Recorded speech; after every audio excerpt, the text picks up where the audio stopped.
बाद जब मैं इधर आया, जब दिल्ली में भी मैंने थोड़ा बहुत काम किया था, तो मेरी फर्स्ट एड से I earn around I guess 2500 या 2700 मुझे पे हुए थे दिल्ली में मेरी फर्स्ट एड के, सिर्फ फॉर दैट थिएटर, हाँ।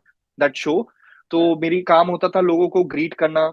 मैं अच्छा। वहां खड़ा होता था गेट एंट्रेंस पे, और लोगों की टिकट देख के उनका सीट नंबर बता के वो फाड़ के उनको सीट तक पहुंचाना, ये वो अशरिंग है। तो वो मुझे बहुत पसंद था वो काम।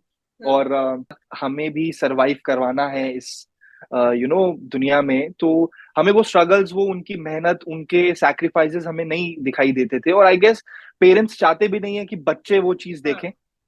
But when I was on my own in Mumbai, तो लाइक नानी के साथ मैंने 3-4 महीना उनके घर रुका। मैं जब I got my first show, तो इट वाज इन नायगांव। तो आई थॉट कि अंधेरी से नायगांव जाना, उससे बेटर आई शुड शिफ्ट। मेरा माइंडसेट ठीक हो जाए, then I can pull it of.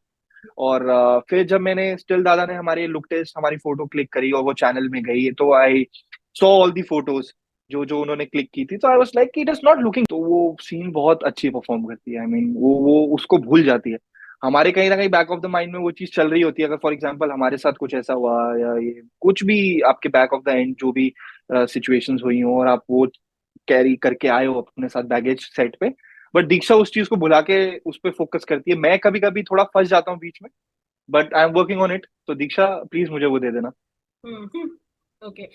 तो यहाँ तक पहुंचने के लिए कोई ऐसी चीज जिस जो आपके लिए सबसे टफ रही हो लाइफ में?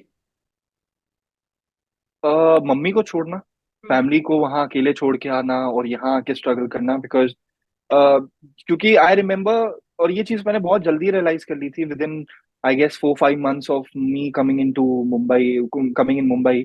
तो कि हमें as a child, as a teenager, हमें रियलाइज नहीं होता कि हमारे फैमिली वाले कितने स्ट्रगल्स करते हैं हमें पालने के लिए, और खुद के साथ हमें भी सरवाइव करवाना है इस दुनिया में। तो हमें वो स्ट्रगल्स, वो उनकी मेहनत, उनके सैक्रिफाइसेस हमें नहीं दिखाई देते थे। और आई गेस पेरेंट्स चाहते भी नहीं है कि बच्चे वो चीज हाँ। देखें।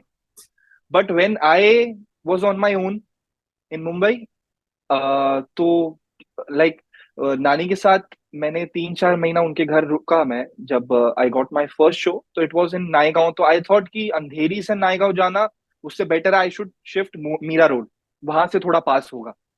तो when I started hunting houses, तो मैं इतना डिप्रेस हो गया था कि यार यहाँ पे घर ढूंढना कितना मुश्किल है। एंड इतने छोटे छोटे घर इतने ज्यादा ज्यादा प्राइसेस पे होते हैं, and the rent is so high.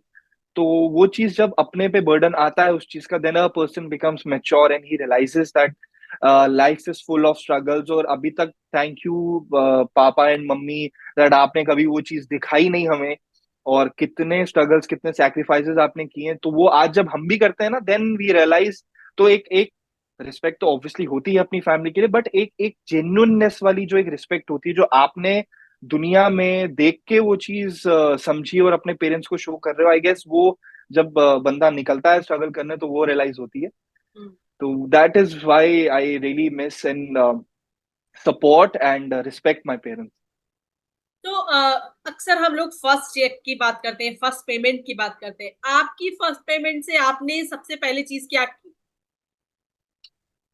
I remember मेरी फर्स्ट पेमेंट जो थी, जब मैंने पहली बार पैसे कमाए थे, तो दैट वाज इन दिल्ली। और मैंने कुछ 1-1.5 महीने के लिए ट्यूशंस पढ़ाई थी जहां मैं पढ़ता था, मैंने वहीं। और क्योंकि मैं इतना अच्छा नहीं था पढ़ाई के लिए, तो दीदी, जो मेरी ट्यूशन दीदी थी, उनको कोई चाहिए था एक लड़का जो सब बच्चों की सुन ले, जो भी वो आंसर रटते हैं बच्चे तो बस वो सुन ले। तो इस चक्कर में मैंने 1 महीना उनके साथ, तो आई गॉट पेड कुछ 3000 रुपीज। हाँ। Then I use to do ushering हाँ। बुक माई शो के साथ। हाँ। और वहां मैंने 2-3 इवेंट्स अटेंड किए थे। सो हमारा एशिया का सबसे बड़ा इवेंट जो प्ले होता है, दैट इज मुगले आजम। अच्छा। तो मुगले आजम जो होता है वो दिल्ली में, आई गेस फिरोशा कोटला स्टेडियम है, लाजपत नगर में, हाँ। हाँ। राइट, साउथ में। तो वो वहां होता है play. Hmm. And that is one of the richest place, because उसमें मनीष मल्होत्रा के कपड़े आते हैं, डिजाइनर हाँ। मनीष मल्होत्रा है। हाँ। एंड हमारे जो डायरेक्टर्स थे वो बहुत बड़े बड़े थे। तो I use to do ushering, और उसमें मेरा काम होता था, क्योंकि I was with Book My Show. तो Book My Show was the ticket sponsor for that theatre, हाँ। That show.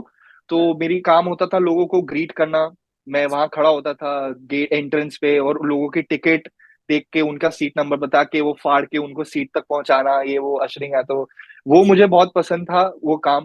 हाँ। और मम्मी वॉज अगेंस्ट इट कि मुझे नहीं चाहिए मेरा बेटा ऐसा काम करे, अगर तुझे एक्टिंग करनी तो जस्ट गो फॉर एक्टिंग, ये मत। बट आई रियलाइज कि कहीं किसी के अंडर काम करने से बेटर है कि आप पहले खुद कहीं काम करो, तभी आपको वो चीज समझ आएगी। It is very important to respect your senior person who you are working with. Hmm. तो इसलिए आई डिड दैट। एंड उसके बाद वहां भी मेरे को बहुत थोड़ी बहुत कुछ 3 4 5 हजार पेमेंट ऐसी मिली थी। But I was very happy, at least I was working and I met so many celebrities and all, because first जो डे होता था उस शो का, that was all for the guest, for celebrities. और मैं इतने लोगों को देखता था, I was like yes sir, उनकी टिकट फाड़ता हुआ है ऐसे, तो मैं उनको ही देख रहा होता था, मैं टिकट पर ध्यान ही नहीं होती थी मेरी। और वहां भी मुझे बहुत एप्रिसिएशन मिला, और that I did my work really well. और देन मैंने कॉलेज में इंटर्नशिप्स भी की थी न्यूज चैनल न्यूज़पेपर में। तो हमारे जो बिग बॉस ओटीटी में दीपक सर है, वो इंडिया न्यूज में थे, तो मैंने वहां भी इंटर्नशिप्स करी है। न्यूज एक्स में की है मैंने, स्टेट्समैन न्यूज़पेपर में की है। ओके। वहां भी मैंने काम किया, तो मेरे को न्यूज एक्स से जॉब ऑफर आ गया था कि that we want you here. But मुझे मास्टर्स करनी थी, और मेरा प्लान ऑलरेडी था दिमाग में कि मास्टर्स के बाद मुझे एक्टिंग में जाना है। तो हाँ। मैंने उनको बोला था I definitely consider this if I want to, but thank you so much. फिर उसके बाद जब मैं इधर आया, जब दिल्ली में भी मैंने थोड़ा बहुत काम किया था, तो मेरी फर्स्ट एड से I earn around I guess 2500 या 2700 मुझे पे हुए थे दिल्ली में, मेरी फर्स्ट एड के। Then I was very happy कि हाँ चलो, अभी एक ऐड हो गई तो अब धीरे धीरे धीरे धीरे आगे भी चीजें हो जाएंगी।